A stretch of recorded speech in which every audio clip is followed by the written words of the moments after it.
ಹಾಸನದಲ್ಲಿ ನಿರಂತರವಾಗಿ ಧಾರಾಕಾರ ಮಳೆ ಆಗ್ತಾ ಇರೋದ್ರಿಂದ ಸಾಕಷ್ಟು ಅವಾಂತರಗಳು ಸೃಷ್ಟಿಯಾಗಿದೆ. ಪ್ರಮುಖವಾಗಿ ಶಿರಾಡಿ ಘಾಟ್ ರಾಷ್ಟ್ರೀಯ ಹೆದ್ದಾರಿಯಲ್ಲಿ ಭೂ ಕುಸಿತ ಉಂಟಾಗಿರೋದ್ರಿಂದ ಅಲ್ಲಿ ಅವಾಂತರಗಳೇ ಸೃಷ್ಟಿಯಾಗ್ಬಿಟ್ಟಿದೆ. ಹಾಸನ ಜಿಲ್ಲೆಯಲ್ಲಿ ನಿರಂತರವಾಗಿ ಮಳೆ ಕೂಡ ಆಗ್ತಾ ಇದೆ. ಅದರಿಂದ ಅವಾಂತರಗಳು. ಸಕಲೇಶಪುರದ ಮಾರನಹಳ್ಳಿ ಬಳಿ ಗುಡ್ಡ ಕುಸಿತ ಉಂಟಾಗಿದೆ. ಗುಡ್ಡ ಕುಸಿತದಿಂದ ವಾಹನ ಸವಾರರಲ್ಲಿ ಆತಂಕ ಮನೆ ಮಾಡಿದೆ. ನಿನ್ನೆ ರಾತ್ರಿಯಿಂದಲೂ ಕೂಡ ಗುಡ್ಡ ತೆರವು ಕಾರ್ಯಾಚರಣೆ ಸಿಬ್ಬಂದಿಯಿಂದ ಸ್ಥಳದಲ್ಲಿ ಆಗ್ತಾ ಇದೆ. ಅರಣ್ಯ ಸಿಬ್ಬಂದಿ ಪೊಲೀಸರಿಂದ ಜಂಟಿ ಕಾರ್ಯಾಚರಣೆ ಆಗ್ತಾ ಇದ್ರೂ ಕೂಡ ಇಲ್ಲಿ ತನಕ ಅದು ರಸ್ತೆ ಕ್ಲಿಯರ್ ಆಗಿಲ್ಲ. ರಾಷ್ಟ್ರೀಯ ಹೆದ್ದಾರಿ 75ರಲ್ಲಿ ಕೊಚ್ಕೊಂಡು ಹೋಗಿದೆ ಅಂತೆ ರಸ್ತೆ. ಜೆಸಿಬಿಗಳನ್ನ ಬಳಸಿ ನಿರಂತರವಾಗಿ ಸ್ಥಳದಲ್ಲಿ ಕಾರ್ಯಾಚರಣೆ ಆಗ್ತಾ ಇದೆ.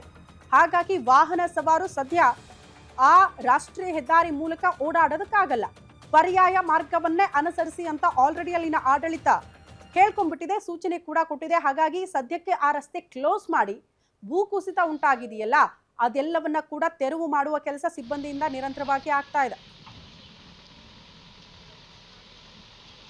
ಸದ್ಯ ಅಲ್ಲಿನ ವಾಸ್ತವ ಪರಿಸ್ಥಿತಿ ಹೇಗಿದೆ, ತೆರವು ಕಾರ್ಯಾಚರಣೆ ಹೇಗಾಗ್ತಾ ಇದೆ, ನಮ್ಮ ಪ್ರತಿನಿಧಿ ಒಂದು ಪ್ರತ್ಯಕ್ಷ ವರದಿ ಕೊಟ್ಟಿದ್ದಾರೆ, ನೋಡ್ಕೊಂಡು ಬರೋಣ. ಹಾಸನ ಜಿಲ್ಲೆಯ ಸಕಲೇಶಪುರದಲ್ಲಿ ವರುಣ ಅಬ್ಬರಿಸಿ ಬೊಬ್ಬಿರಿತಾ ಇದ್ದಾನೆ.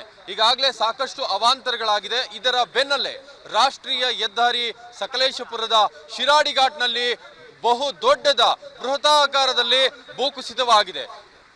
ಸುಮಾರು ನೀವಿಲ್ಲಿ ದೃಶ್ಯಾವಳಿಯಲ್ಲಿ ಗಮನಿಸ್ತಾ ಇದ್ದೀರಿ. ಈಗಾಗಲೇ 2 ಜೆಸಿಬಿ ಯಂತ್ರಗಳನ್ನ ಬಳಸಿ ಈಗಾಗಲೇ ತೆರವು ಕಾರ್ಯಾಚರಣೆಯನ್ನ ಮಾಡಲಾಗ್ತಾ ಇದೆ. ಈಗಾಗಲೇ ಪೊಲೀಸ್ ಇಲಾಖೆ ಹಾಗೂ ಅರಣ್ಯ ಇಲಾಖೆ ಜಂಟಿಯಾಗಿ ಈ ತೆರವು ಕಾರ್ಯಾಚರಣೆಯಲ್ಲಿ ಇರೋಂಥದ್ದು. ಈಗ ನೀವು ಗಮನಿಸ್ತಾ ಇರೋಂಥದ್ದು ಇದು ಹಾಸನ ಸಕಲೇಶಪುರ ಮಂಗಳೂರು ಮಾರ್ಗವಾಗಿರುವಂತಹ ರಸ್ತೆ ಶಿರಾಡಿ ಘಾಟ್. ಏನು ಮಾರನಹಳ್ಳಿಯ ಗಡಿಯ ಬಳಿ ಈ ದೊಡ್ಡ ಪ್ರಮಾಣದಲ್ಲಿ ಭೂಕುಸಿತವಾಗಿರೋದು. ತಡರಾತ್ರಿ 2 ಗಂಟೆಯಿಂದನೂ ಕೂಡ ಸಾವಿರಾರು ಪ್ರಯಾಣಿಕರು ಪರದಾಟವನ್ನ ಅನುಭವಿಸ್ತಾ ಇದ್ದಾರೆ ಅಂತಲೇ ಹೇಳಬೇಕು.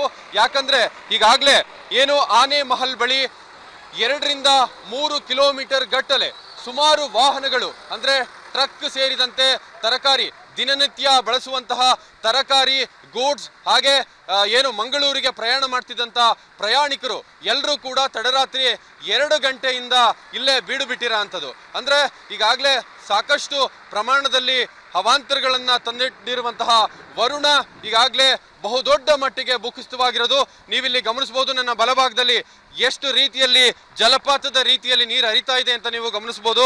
ಇಲ್ಲಾಗಲೇ ನೂರಾರು ಪ್ರಯಾಣಿಕರು ಇಲ್ಲಿದ್ದಾರೆ. ಅವ್ರನ್ನ ಮಾತನಾಡಿಸ್ತಾ ಹೋಗೋಣ. ಅವ್ರನ್ನ ಸರ್, ತಾವು ಎಷ್ಟೊತ್ತಿಂದ ಇಲ್ಲಿದ್ದೀರಿ ಸರ್? ರಾತ್ರಿ 1:30ಯಿಂದ ಇಲ್ಲೇ ಇದ್ದೀವಿ. ಎಲ್ಲಿಗೆ ಪ್ರಯಾಣ? ಇದಕ್ಕೆ ಕೊಲ್ಲೂರು. ರಾತ್ರಿ 1:30 ಘಾಟಿಗೆ ಬಂದಾಗ ಇಲ್ಲಿ ಗುಡ್ಡ ಕುಸಿತ ಆಗಿದೆ ಅಂತ ನಮಗೆ ಇನ್ಫಾರ್ಮೇಶನ್ ಬಂತು. ಅಲ್ಲೇ ಗಾಡಿ ನಿಲ್ಲಿಸಿ ಇಲ್ಲೇ ಇದ್ದೀವಿ. ನಾವು ಬೆಂಗಳೂರಿಂದ ಬಂದಿರೋದು. ನಾವು ರಾತ್ರಿ 2 ಗಂಟೆ ಆಯ್ತು ಬರೋದಕ್ಕೆ. ಇಲ್ಲಿ ಬಂದಾದ್ಮೇಲೆ ಗೊತ್ತಾಯ್ತು ಗುಡ್ಡ ಕುಸಿದೆ, ಮರ ಬಿದ್ದಿದೆ ಅಂದ್ಬಿಟ್ಟು ಬಂದು ನೋಡ್ಕೊಂಡು ಹೋದ್ವಿ. ಫುಲ್ ಜಾಮ್ ಆಗಿತ್ತು, ಗಾಡಿ ಓಡೋಕ್ಕೆ ಚಾನ್ಸ್ ಇಲ್ದಂಗೆ ಆಯಿತು.